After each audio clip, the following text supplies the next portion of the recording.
اس کے عادی ہیں، دورے کے طلبہ تو اس کے عادی ہیں، باقی لوگوں کے لیے نئی بات ہے. یہ کان سے لگا کر پہنے رہنا میرے بس کی بات نہیں ہوتی ہے.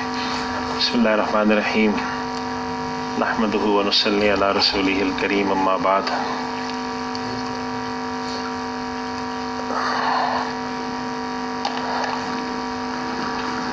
عائشہ کی نماز کتنے بجے؟ 7:45 ہے. مطلب ہمارا وقفہ تقریباً 7:30 یا ایسے میں ہے. ٹھیک ہے انشاءاللہ تعالی.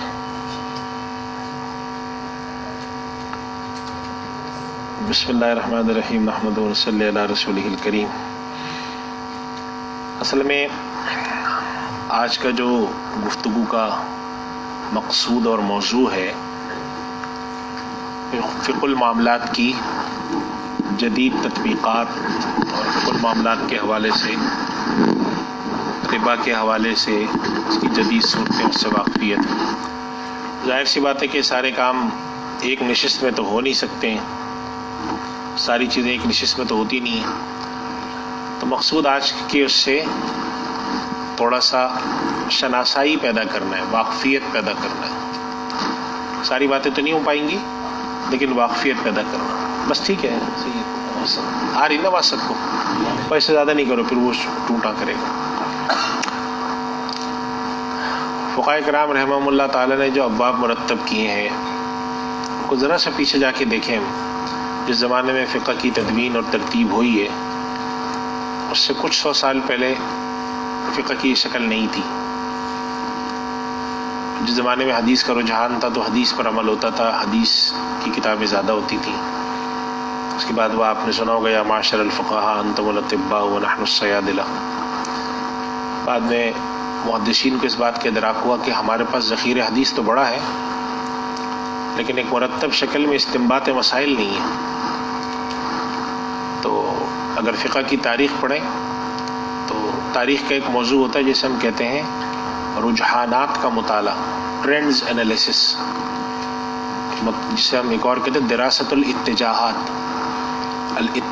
الفقہیہ یا الاتجاہات التفسیریہ. کسی بھی دور میں تفسیری یا فقہی یا حدیثی رجحانات کیا تھے، ٹرینڈ کیا تھا.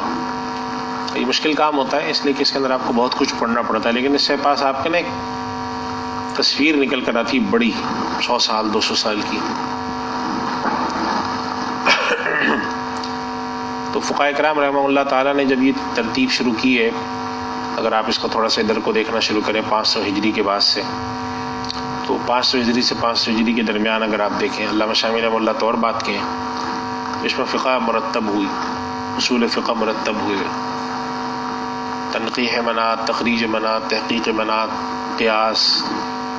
ان سب کا مقصود یہ تھا کہ اللہ تعالیٰ نے جو احکام اتارے ہیں اور جس دور میں وہ لوگ گزر رہے ہیں اس زمانے میں اس کی تطبیق کیا ہو سکتی ہے. ہم آج اس دور میں آ گئے، اس دور میں 10 طرح کے مسائل کھڑے ہوئے ہیں.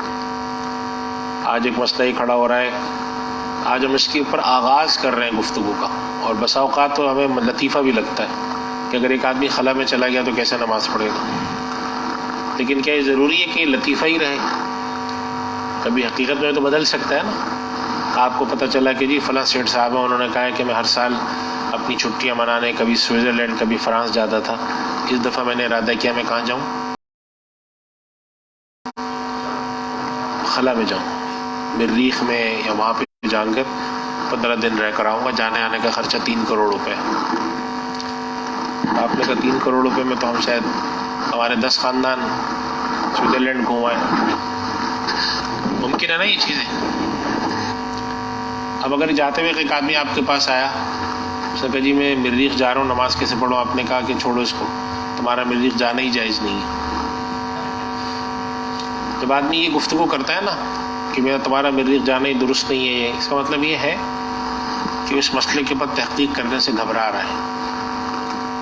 لہذا اس مسئلے کو اس نے پہلے ہی مرحلے پہ کیا کر دیا؟ روک دیا. تو جب بھی کوئی نیا مسئلہ آتا ہے نا، تو جب آپ بھی کبھی کہیں پر بھی اتجاہات کو مطالعہ کریں نا، ٹرینڈ انالیسس کریں، تو شروع کے مرحلے میں اس کے اوپر نا لوگ قبول نہیں کرتے. یہ کون سا مسئلہ ہے بھائی؟ یہ بھی کوئی مسئلہ ہے؟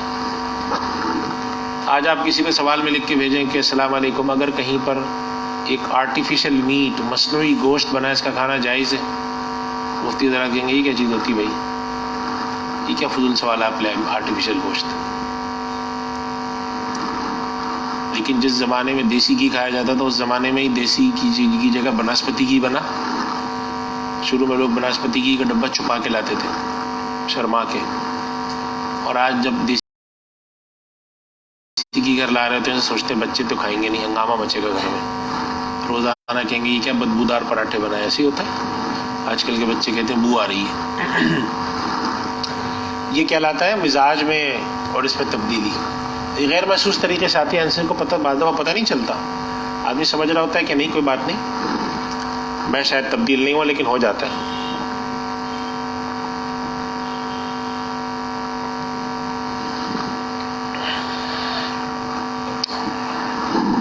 ہمارے اساتذہ کے زمانے میں موبائل فون ایک انوکھی چیز تھی. ہمارے شاید بہت سارے اساتذہ استعمال نہیں کر سکتے. آپ کے بھی خاندان میں ایسے لوگ ہوں گے جو دادا کی اور اس کی عمر کے، ان کو صرف کال اٹھانا آتی ہے یا میسج پڑھنا.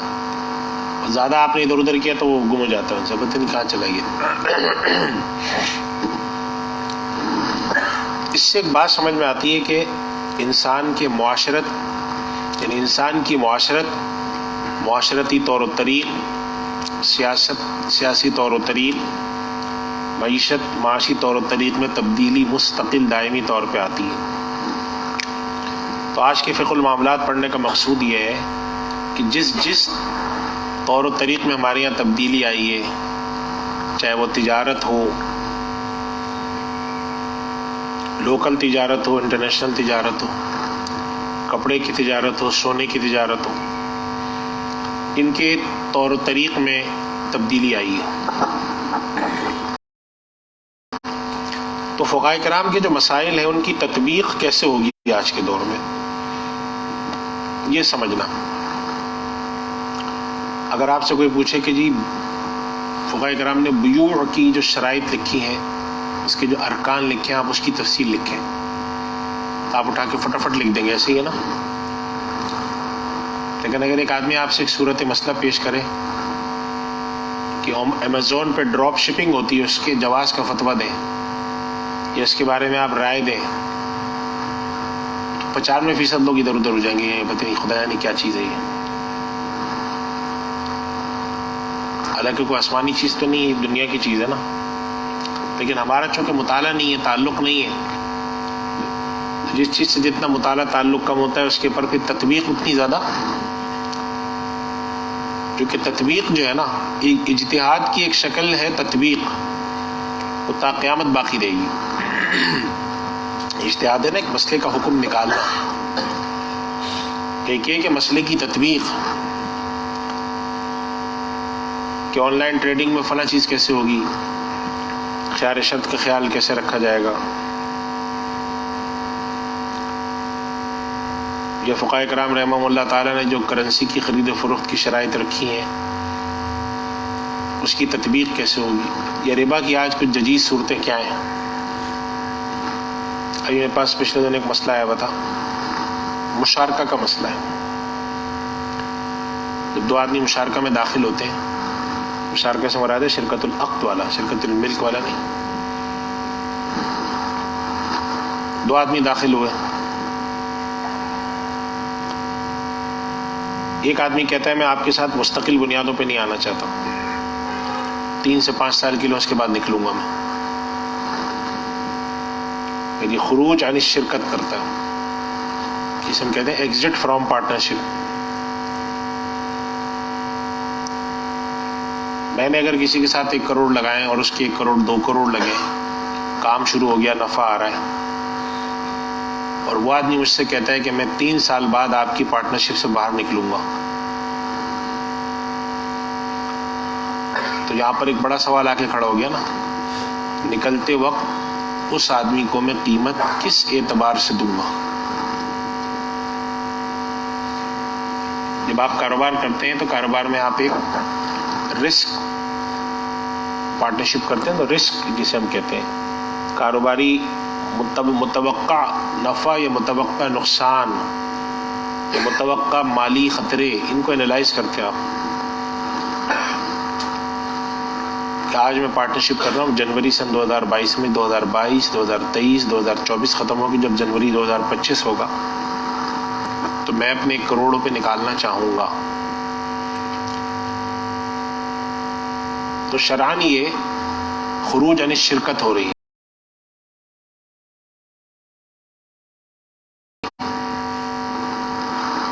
اب آپ کے سامنے سوال آیا کہ ہم نکلنا چاہتے ہیں اور ہم چاہتے ہیں کہ اس کی قیمت کے حوالے سے آج کوئی فارمولہ بن جائے.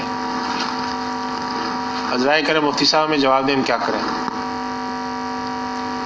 تو ایک سادہ سا جواب آپ سب لکھیں گے کہ بھئی جب آپ نکلنا چاہیں 2025 کی جنوری میں، اس وقت اس کی قیمت لگا لیں، جو قیمت آتی ہے نکل جائے. اب آپ کے سامنے سوال دوبارہ آیا کہ جس وقت ہم نکلنے کی کوشش کریں گے جنوری 2025 تو ممکنہ طور پہ حالات معتدل بھی ہو سکتے ہیں، خراب بھی ہو سکتے ہیں، بہت اچھے بھی ہو سکتے ہیں.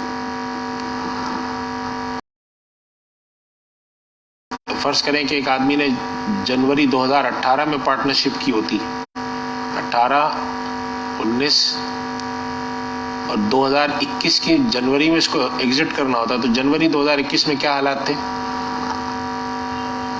کرونا کے حالات تھے، مارکیٹ اس وقت ڈاؤن تھی. تو اس وقت اس آدمی کی پارٹنرشپ کی قیمت کیا آتی؟ کم آتی. تو اگر نکلنے والا پارٹنر ہے تو وہ تو یہ چاہے گا کہ میں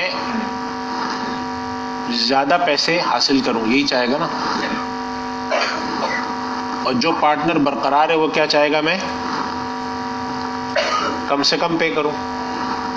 یعنی 2 کروڑ روپے 1 کروڑ روپے دونوں کے تھے، 3 سال بعد انہوں نے حساب کر کے کہا کہ جی اب ہمارا خیال ہے کہ ہماری کمپنی میں 3 سال میں اتنا نفع کمایا، ہمارے ایسٹ کی ویلیو آج یہاں کھڑی ہے. تو ایسا کریں آپ 1 کروڑ 80 لاکھ روپے مجھے دے دیں، میں پارٹنرشپ آپ کے نام کر کے نکل جاتا ہوں. میں کہا نہیں، میرا خیال ہے کہ 1 کروڑ 15 لاکھ ہے، 1 کروڑ 20 لاکھ ہے. تو 1 کروڑ 20 اور 1 کروڑ 80 لاکھ میں کتنے کا فرق ہے؟ 60 لاکھ. تو آج اگر آپ نے کسی کو ایڈوائز کیا کہ کوئی بات نہیں، جس وقت تم نکلنے لگو اس وقت جو قیمت ہو وہ لگا کے نکل جانا، تو اس نے کہا بھئی ہو سکتا ہے اس وقت قیمت میری فیور میں ہو، اور ہو سکتا ہے اس وقت قیمت، تو جس کی فیور میں قیمت ہوگی وہ اس ٹائم کو استعمال کرنے کی کوشش کرے گا نا، کہ چلو اچھا موقع آیا نا، میرا فائدہ ہے. اور جس کے لیے نقصان دہ ہوگی وہ اس وقت کیا چاہے گا؟ اس کو کیا کروں؟ نہ نکلنے دوں، برقرار رکھوں اپنی پارٹنرشپ. تب یہاں پہ کیا چیز آ جائے گی؟ Deadlock. آپ لوگ کاروبار نہیں کرتے نا، تو آپ اس چیز کو اس وقت سمجھیں گے کہ قربانی کی کھال لینے کے لیے 2 مدرسے کے مختلف مدرسے کے لوگ ایک جگہ پہنچ جائیں جہاں ایک گائے کی کھال ہو. 2 مختلف مدرسے کے حضرات پہنچے، حالانکہ گائے کی کھال چھوٹی سی چیز ہے نا، مثال دے رہا ہوں، مزاحاً دے رہا ہوں تفہیم المسئلہ کے لیے. لیکن وہاں کیا کیفیت پیدا ہوتی ہے؟ آپ کہتے ہیں بھائی پہلے میں آیا، انہوں نے کہا نہیں یہ تو میرے رشتے دار ہے، میری پہلے بات ہوئی تھی. انہوں نے کہا کیا بات ہوئی تھی بھائی؟ حالانکہ گائے کی کھال آپ کی جیب میں نہیں جا رہی، مدرسے میں جا رہی ہے. اس کے باوجود آپ کے ایک کھینچاؤ تناؤ پیدا ہوتا ہے نا. اللہ تعالیٰ نے کاروبار میں وسائل میں فطرت رکھی ہے.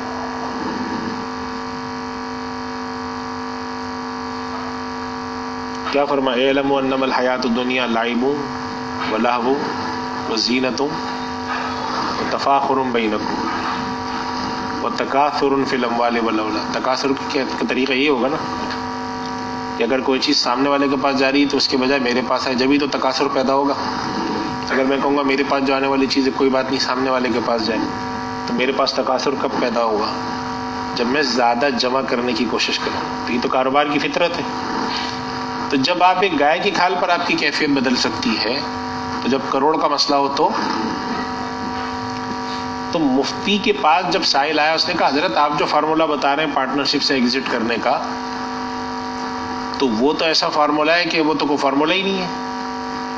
یہ تو سب کو پتا ہے کہ 3 سال بعد اگر میں نکلتے وقت جا کے مارکیٹ ویلیو اس وقت کی دیکھوں، لیکن اس وقت کی مارکیٹ ویلیو میرے فیور میں ہے یا نہیں ہے، حالات کیسے ہیں، نمبر 1۔ نمبر 2، میں اگر چاہتا ہوں کہ میرا پارٹنرشپ سے نہ نکلے تو میں کمپنی کے حالات بہت ایگزٹ کے ٹائم پر خراب کرنے کی کوشش کر دیتا ہوں۔ ایک پارٹنر ہوں نا، میں نے سیل گرا دی اس کی، یہ اسٹاک مارکیٹ میں ہوتا ہے، تو میں نے کہا یہ پارٹنر نکلنا چاہ رہا ہے نا، تو ایسا کرو کہ کوئی انگیج کرو اس کو۔ انگیج کرنے کا طریقہ کہ کوئی کاروبار میں نقصان کی کیفیت پیدا کر دو، کچھ کر دو، یہ باہر نکلے گا نہیں۔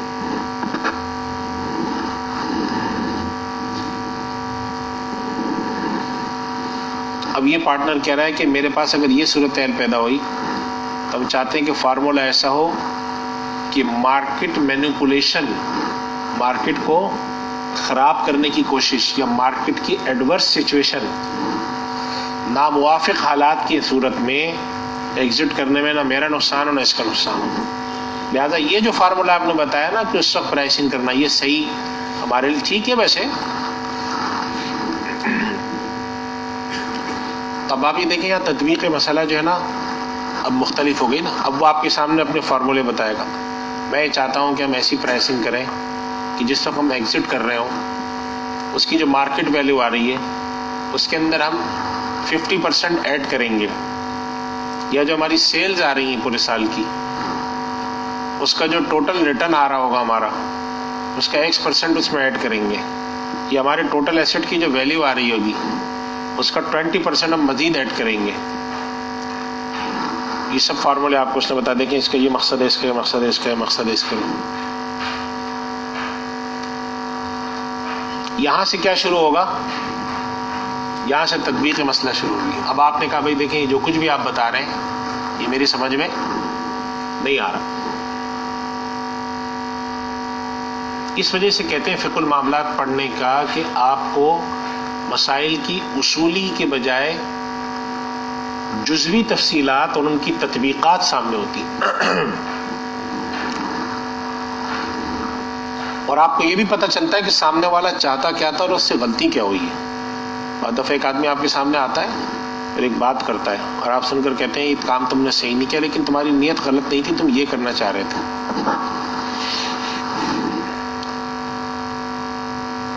میرے پاس ایک دفعہ مسئلہ ہے، ایک صاحب کا فون آیا کہ میں نے حج کے لیے بکنگ کرائی تھی، تو میرا جو ٹریول ایجنٹ ہے اس نے کہا تھا کہ جی 15,000 ریال فی کا صاحب جمع کرائیں۔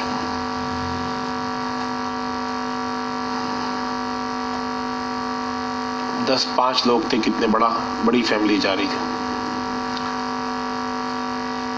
اب مسئلہ کیا تھا کہ حج کا پیکج آپ لوگ ٹریول ایجنٹ جو ہوتے ہیں، جو بھی حج کا ٹور آپریٹر ہوتے ہیں، یہ حج کا پیکج عام طور پہ 3 مہینے 4 مہینے پہلے اناؤنس کرتے ہیں۔ آپ نے جا کر کہا کہ جی میں 6 لوگ جا رہے ہیں، تو انہوں نے کہا اچھا آپ ایسا کریں کہ آپ 50% پیسے جمع کرا دیں، اور 50% آپ نے اپلیکیشن میں جیسے آپ کا نام آئے گا آپ نے جمع کرانے۔ لیکن ہوتا کیا ہے کہ لوگ جمع نہیں کراتے۔ اب وہ ٹریول ایجنٹ فون کر رہا ہے سر وہ آپ جلدی پیسے جمع کرائیں، ریال کی قیمت اوپر جا رہی ہے۔ میں نے آپ کو جس وقت کوٹ کی، جب حج کا سیزن قریب آتا ہے تو ریال 1-2 روپے اپ ڈاؤن ہوتا ہے نا، بڑھ جاتا ہے۔ اگر وہ 47 روپے کا ریال ہے تو 49 کا مل رہا ہے۔ اب ٹریول ایجنٹ ہی کہہ رہا ہے بھائی آپ لوگوں سے میں پیسے مانگ رہا ہوں، ٹائم پر دیں۔ کوئی جاننے والا ہے، کوئی دوست ہے، کوئی، اس نے کہا اچھا جی میں 10 دن میں دیتا ہوں، میں ابھی دیتا ہوں۔ اچھا ایسا کریں کہ آپ کو مزید مجھے 4 لاکھ روپے دینے تھے تو میں ایسا کرتا ہوں ابھی 2 دے دیتا ہوں، ابھی بعد میں دے دوں۔ اب ٹریول ایجنٹ اگر 100 لوگوں کو لے جا رہا ہے اور ہر آدمی کا اس نے آگے 2,000 ریال خرچ کرنا ہے، تو کتنے بن گئے؟ 2 لاکھ ریال۔ اور ہر ریال پر اگر 2 روپے فرق آیا تو اس کا فرق کتنا بڑا ہو جاتا ہے نا۔ تو ٹریول ایجنٹ نے اعلان کیا کہ بھائی ہم بکنگ جو کریں گے نا ریال لیں گے، اور اگر آپ کا کیس ریجیکٹ ہوا تو آپ کو ریال واپس کریں گے،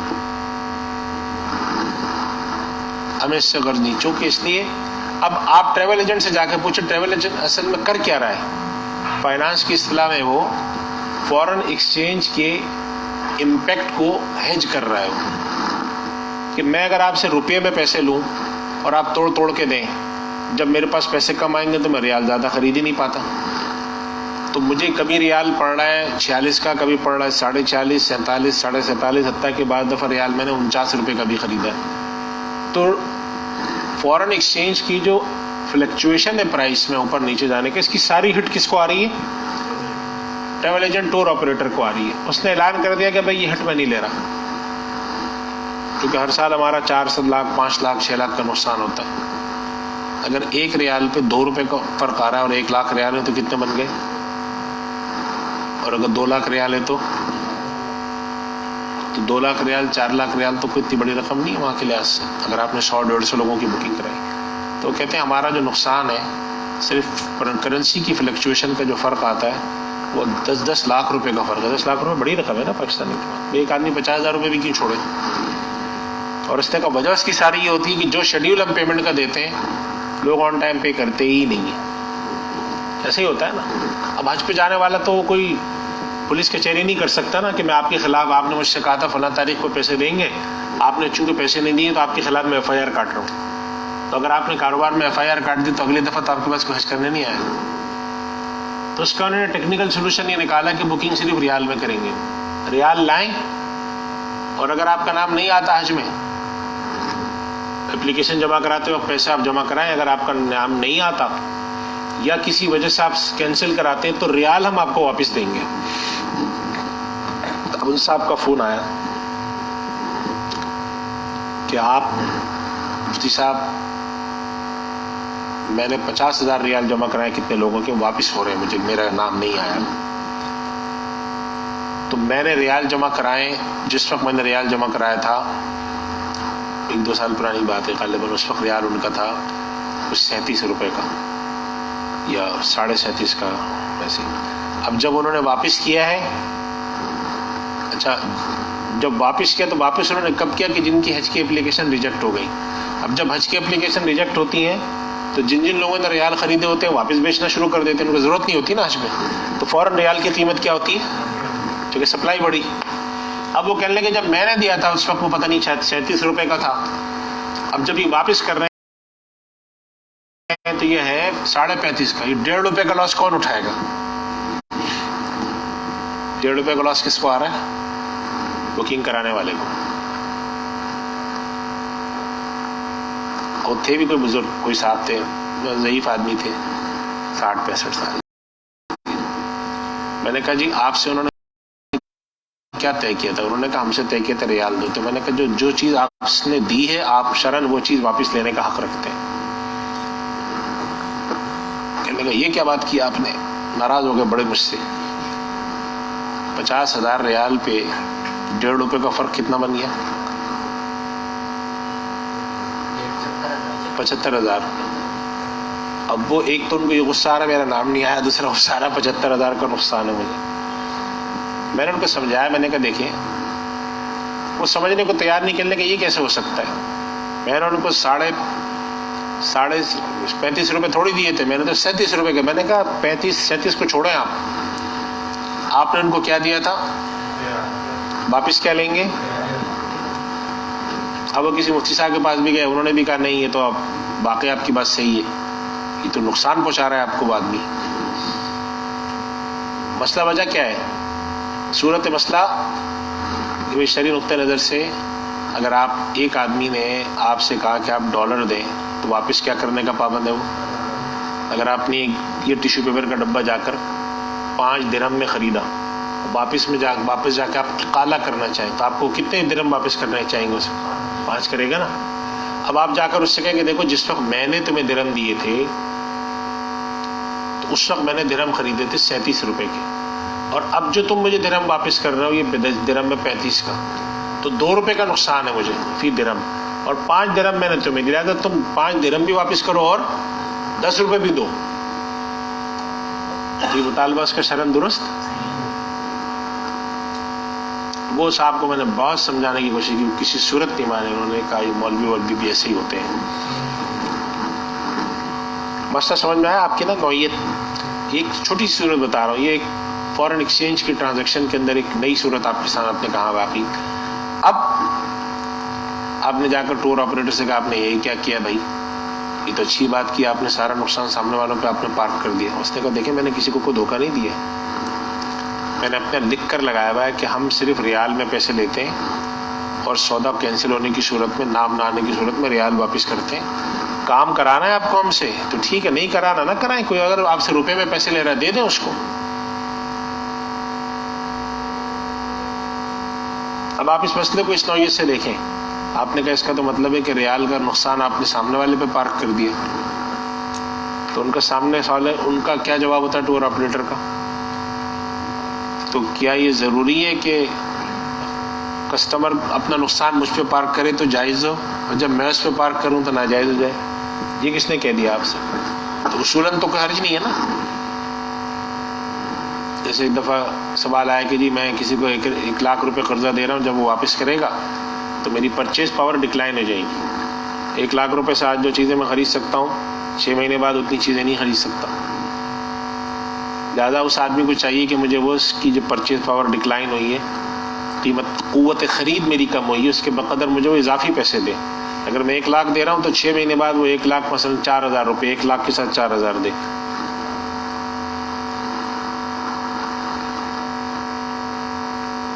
اب آپ نے کہا کہ جی یہ آپ نے کیا بات کی؟ میں نے کہا جی انفلیشن کو ایڈجسٹ کریں، انفلیشنری ایڈجسٹمنٹ.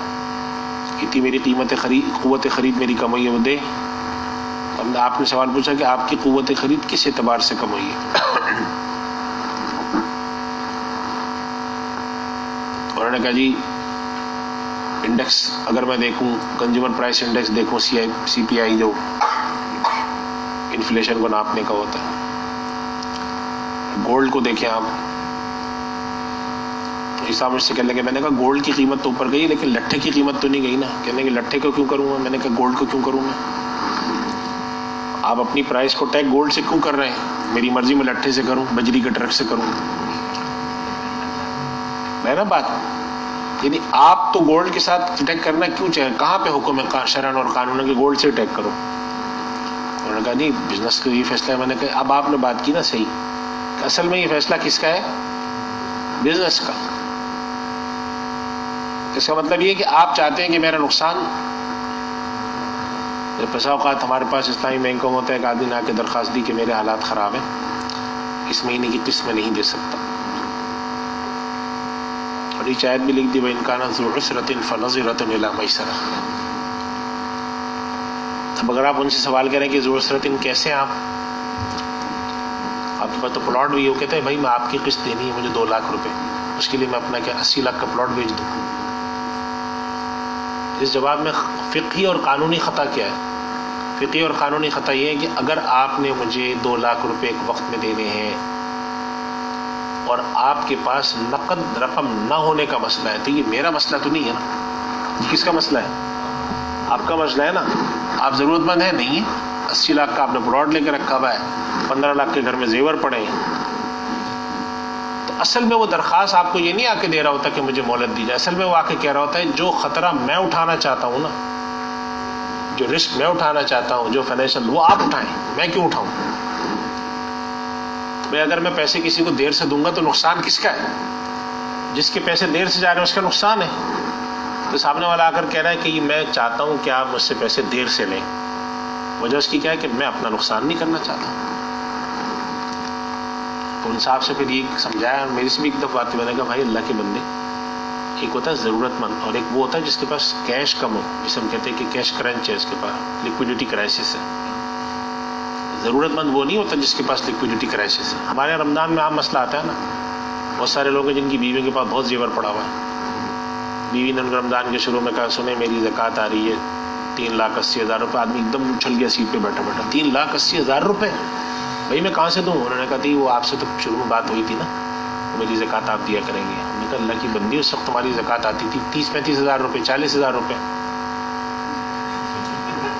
آج سے 20 سال 25 سال پہلے سونے کی قیمت جتنی تھی زکوٰۃ اتنی آتی تھی. اور سونا جم مار کے کہاں پہنچا ہوا ہے نا بھائی شعیب؟ کہاں تک پہنچا ہوا ہے؟ 1.25 لاکھ روپے میں پہنچا ہوا ہے. اگر کسی کے پاس 10 تولہ سونا ہے تو وہ کتنے کا ہو گیا؟ 12.5 لاکھ کا نا. 1.25 لاکھ 10 گرام ہے، تولہ ہے، تولہ. اور ہمارے یہاں جو پرانے وقتوں میں جو سونے چاندی کے زیورات ہوتے تھے، 2 سیٹ 3 سیٹ، کوئی 3 تولے کا، کوئی 5 تولے کا، کوئی 10 تولے کا، بڑے بڑے کڑے پہنا دی، ٹوٹل پتہ چلا آپ کے پاس کوئی 25 تولے سونا ہے اور اس کی قیمت بن رہی ہے کوئی 30 لاکھ روپے۔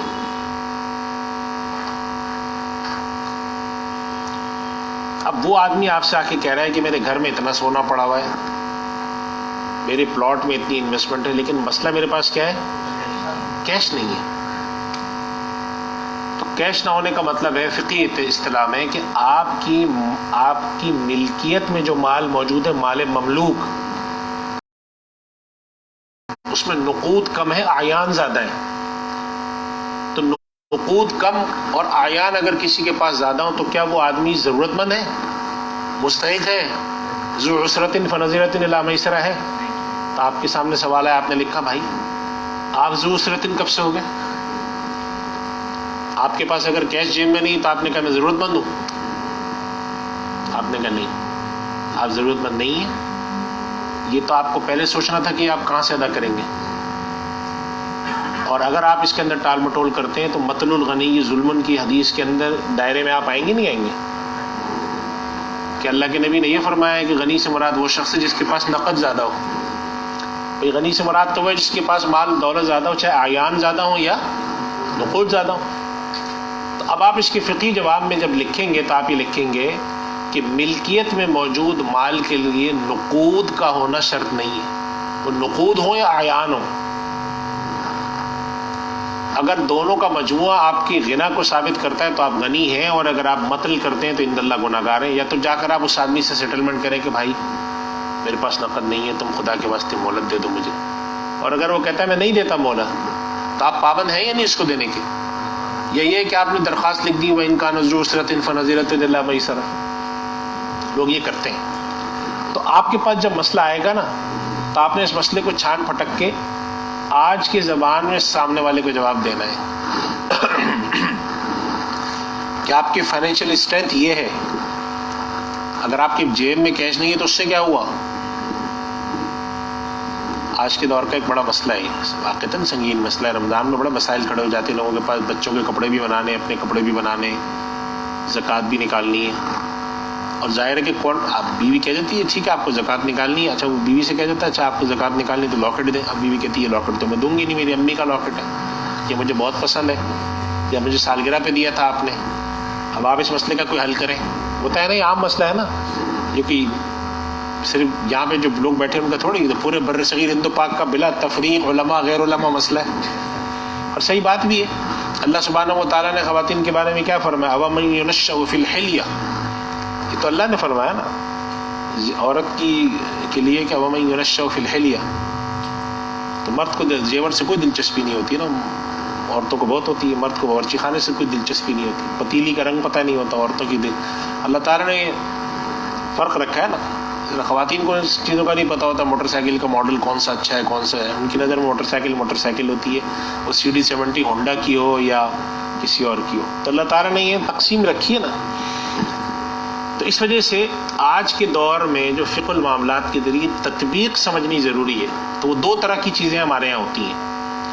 اگر ہم اس کو تقسیم کریں تو 3 طرح کی، لیکن ہم 2 طرح کی کہہ سکتے ہیں۔ بعض ہوتی ہیں ٹرانزیکشنز، جسے ہم کہتے ہیں معاملات، عقود المعاوضات، سیل پرچیز ہے، اجارہ ہے، اور بعض ہوتے ہیں عقود الاستثمار، جیسے مضاربہ اور مشارکہ۔ تو آج کے دور میں جب آپ کے پاس کوئی شخص آئے گا تو آپ اس سے کہیں کہ آپ چاہتے کیا ہیں، وہ آپ ہمیں وہ بنا کے دیں، آپ چاہتے کیا ہیں۔ میرے پاس، آپ سب کے پاس بھی آتا ہوگا، فقہ المعاملات کے طلبہ بیٹھے ہیں، عام مسئلہ آتا ہے، ہم 2 آدمی پارٹنرشپ کرنا چاہتے ہیں، ایک پارٹنر 10 لاکھ روپے ملا رہا ہے، اس کا نفع نقصان کی تقسیم کیسے ہوگی، اور مفتی حضرات اس سوال کو لے کر حل کرنے بھی بیٹھے ہوتے ہیں، جا کے پوچھتے ہیں آپ بتائیں اس کی تقسیم کیا ہوگی، حالانکہ یہ سوال پہلے مرحلے میں تنقیب والا ہے۔ بھائی میں ایک آدمی سے جا کے کہتا ہوں میں آپ کو 20 لاکھ روپے دے رہا ہوں، میرا نفع کتنا ہوگا، تو جب تک کہ آپ کو مجموعہ شرکت کے اعیان کا نہ پتا ہو، اس کی قیمت نہ پتا ہو، بتا سکتے ہیں کتنا ہوگا۔ بھائی میں نے اگر کسی کے پاس جا کے 50 لاکھ میں لائے تو سوال یہ ہے کہ میری شرکت کا تناسب بنا کیا؟ جبھی تو پتہ چلے گا نا. میں 25% 25% کا مالک ہوں، 50% کا، 70% کا. کہتے ہیں ہاں یہ تو ہمیں نہیں پتا. تو اللہ کے بندے جواب کیا لکھنے بیٹھ گئے؟ پہلے جو آدمی آ رہا ہے آپ سے کہ بھائی میرے پاس ایک آدمی نے 10 لاکھ ملا ہے، تو آپ اس سے کہا بھائی تمہارے مال کی کیا ہے ویلیو، وہ تو بتاؤ. اس نے کہا جی وہ مجھے نہیں پتا. میں نے کہا پھر ہم کیسے بتائیں؟ اب بات سمجھ رہے ہیں؟ تو جب سوال آیا اپنے پہلے مسئلے میں تنقید کرنی، اس کا جواب لے کے نہیں بیٹھنا. لیکن یہ سمجھیں گے کیسے آپ؟ جب آپ کو تطبیق آتی ہے آپ اس سے کہیں گے بھائی تم نے یہ تو بتا دیا کہ تمہارا پارٹنر 10 لاکھ روپے لا رہا ہے، اللہ کے بندے تمہارے جو موجودہ کاروبار اس کی کیا ویلیو یہ تو بتاؤ. اگر تمہارے کاروبار کی ویلیو 20 لاکھ ہوئی اور وہ لا رہا ہے 10 لاکھ، تو اس کا مطلب ہے کہ مجموعی کاروبار میں 66.66 کے مالک تم ہو، 33.33 کا مالک وہ ہے. 2 ثلث کے تم مالک ہو، ثلثان کے مالک تم ہو، 1 ثلث کا وہ مالک ہے. لیکن جب تم اپنا والا حصہ ہی نہیں بتاؤ گے تو اس کا تناسب نہیں پتہ چلے گا، پھر نفع کی تقسیم نہیں پتہ چلے گی. عام مسئلہ ہے، اور چھوٹے کاروبار میں تو بہت مسئلہ ہے. اب آتے ہیں وہ بیٹھے ہوئے ہوتے ہیں، آپ کہہ رہے ہیں ہاں یہ تو ہم نے کبھی نہیں کیا. بھائی کیوں نہیں کیا؟ تمہیں پتہ ہی نہیں. تو یہ ہے تطبیق کہ آپ نے کہا جی شرکت، فقہاء کرام نے لکھا ہے کہ فریقین کا راس المال معلوم ہونا ضروری ہے. راس المال سے مراد ڈے 1 پہ ملایا ہوا کنٹریبیوشن نہیں ہے. اس کنٹریبیوشن میں جتنا اضافہ ہوتا جا رہا ہے وہ بھی راس المال ہی ہوتا ہے نا، کیپٹل. یعنی راس المال ہونے کا مطلب یہ کہ اگر ایک چلتے ہوئے کاروبار میں آپ کسی کو ڈال رہے ہیں تو جس وقت وہ آ رہا ہے اس وقت آپ کی شرکت کی کوئی نہ کوئی ویلیو جب تک معلوم نہ ہو یہ شرکت شرعی نقطہ نظر سے جائز ہوگی فاسد ہوگی. آپ بتائیں، آپ کو سامنے والے کا کیپٹل ہی نہیں پتہ. جب شرکت فاسد ہے تو اس کے اوپر پھر نفع کا کیا تقسیم ہوگی؟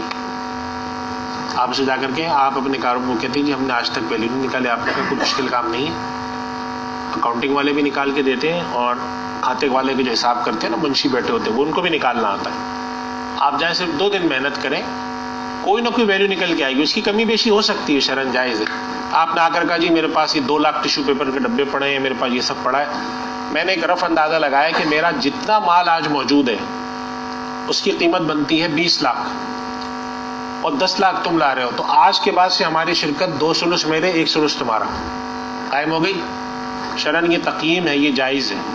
یعنی تقویم جب آپ کراتے ہیں نا مال کی تو طرف ثالث سے بھی کرا سکتے ہیں اور طرف فریقین خود بھی کر سکتے ہیں. فریقین اگر کسی ویلیو پر متفق ہو جائے شرعاً وہ بھی درست ہے. اس کے بعد آپ نے کہا اب اس شرکت کے اندر 1/3 آپ کا ہے انویسٹر کا، 2/3 آپ کے. اور آپ نے کہا جب آپ 6 مہینے بعد کسی اور کو لانا چاہتے ہیں اس دن بھی آپ حساب کیجئے گا. اور 6 مہینے بعد آپ نے حساب کیا تو آپ کو اندازہ ہوا کہ 1/3 دونوں کا، ایک کا 2/3 ایک کا 1/3 ہے. اب جب کسی اور کو آپ لا رہے ہوں گے، یعنی فرض کریں کہ 20 لاکھ ایک کے تھے، 10 لاکھ ایک کے تھے. 6 مہینے بعد جا کے انہوں نے دیکھا کہ 20 لاکھ کے اندر 2 لاکھ کا اضافہ ہوا ہے، یعنی کل 3 لاکھ کا اضافہ ہوا. تو اس کا مطلب ہے کہ آج بھی شرکت کا تناسب کتنا ہے، اور فریقین میں سے کسی ایک نے بھی پیسے اس میں سے واپس نہیں نکالے. لہٰذا تناسب کیا ہے، برقرار ہے. لیکن اگر ایک پارٹنر نے 50,000 نکال لیے ہوتے تو اس کا تناسب گر جاتا، جسے ہم کہتے ہیں اونرشپ ڈائلوشن. فائنانس کے اندر ایک ٹرم بولی جاتی ہے، ڈائلوٹ ہونا. ایک آدمی اپنا حصہ نکال رہا ہے تو دوسرے کا حصہ خود بخود بڑھے گا نا. 10 لاکھ ایک کی طرف سے تھے، 20 لاکھ ایک کی طرف سے. 10 لاکھ ڈالنے والے نے جا کر 3 مہینے بعد جا کے اس میں سے 2 لاکھ واپس نکال لیے. اب شرکت کے مجموعی آیان 30 لاکھ کے بجائے کتنے کے رہ گئے، 28 کے، 28.5 کے رہ گئے ہوں گے. کچھ اضافہ بھی ہوا ہوگا 20 کا. تو اس کے لحاظ سے وہ 3 پہ تقسیم ہو رہی. اب یہ شرکت کی کیا ہے، تطبیقی صورت.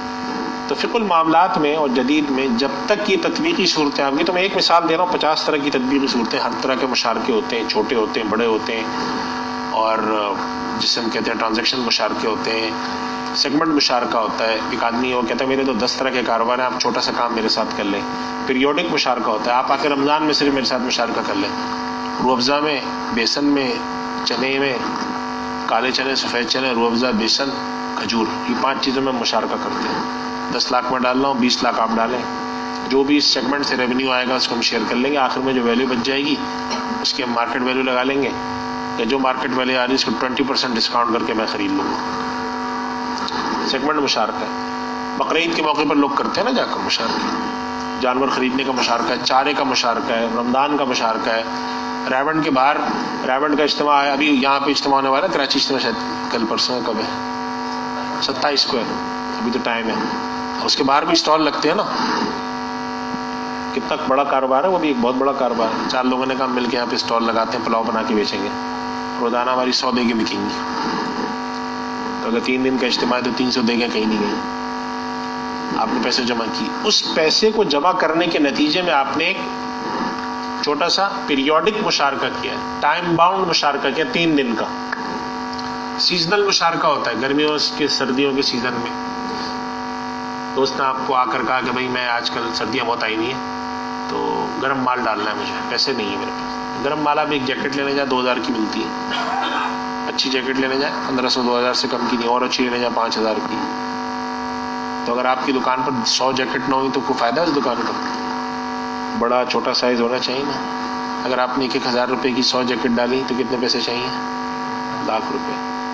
2000 والی ڈالی 2 لاکھ روپے، تو 4-5 لاکھ کی انویسٹمنٹ آپ کو چاہیے. یہ تطبیقی صورتیں، بیوعات کی تطبیقی صورتیں، اجارات کی تطبیقی صورتیں. جیسے اجارہ من الباطن کہلاتا ہے، سب لیز جسے ہم کہتے ہیں. لیز اور لیز بیک بھی کہلاتا ہے. آپ نے کسی سے کرائے پر لیا، بڑا کرائے پر لیا، چھوٹے چھوٹے یونٹ میں کرائے پہ بیچا. بیوعات کی جو شکلیں جیسے آج کل خاص طور پہ آن لائن ہو گئی ہیں، مقاصے کی شکلیں بہت آ گئی ہیں اس میں. یہ جو آن لائن چھوٹے موٹے کام کرنے والے ہو سکتے ہیں، یہاں پہ بھی کچھ لوگ بیٹھے ہو. ڈراپ شپنگ کے جو مسائل آ گئے تو ان کی تطبیقی صورت ہے. اور یہ بات یاد رکھیں کہ احاطہ، جزیات کا احاطہ کرنا مشکل ہوتا ہے، کلیات سمجھنے ضروری ہے. اور مسئلے کی تحقیق اللہ تعالیٰ نے جتنے مسائل آج کے دور کے طالب علم کو دیے ہیں، ہمارے زمانے میں اس کا کوئی تصور بھی محال تھا. موبائل پہ بیٹھ کے لوگ جو ہیں وہ ایکسیس کر لیتے ہیں. لیکن سچ بات یہ ہے کہ آج کے دور میں جتنے مسائل میسر ہیں ان کا استعمال لوگ نہیں کرتے. تھوڑا سا مطالعہ کرنے کی عادت ڈالیں نا، جیسے کہ کوئی معاملہ آیا سامنے،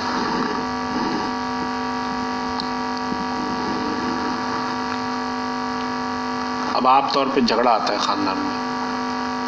والد صاحب نے 20 سال پہلے کاروبار شروع کیا، 5 سال بعد بڑے بیٹے کو لگایا، اس کے 3 سال بعد منجلے بیٹے کو لگایا، اس کے بعد ایک اور بیٹے کو لگایا 5 سال بعد. باقی اپنی بیٹیوں کو چھوٹے بیٹوں سے کہا تم کھاؤ پیو عیش کرو، پڑھو لکھو.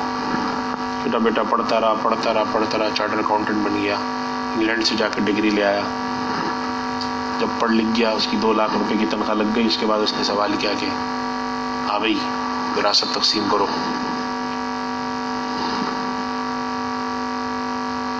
انہوں نے وراثت کیسی؟ ابا کا کام ہے سارا، تم لوگوں کا کیا ہے اس میں؟ میرے پاس آج کل گروپ میں مسئلہ آتا ہے تو میں گروپ کے لوگوں کو مشورہ دیتا ہوں کہ آپ فتویٰ مت دیں اس پہ.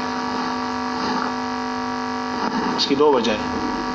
ایک وجہ ہے کہ مفتی کے پاس ہر آدمی اپنی الگ صورتحال لے کر آ رہا ہوتا ہے، اور اس میں خدا جانے سچ کتنا ہے جھوٹ کتنا ہے. مفتی کا کام تنقیح مسئلہ ہے.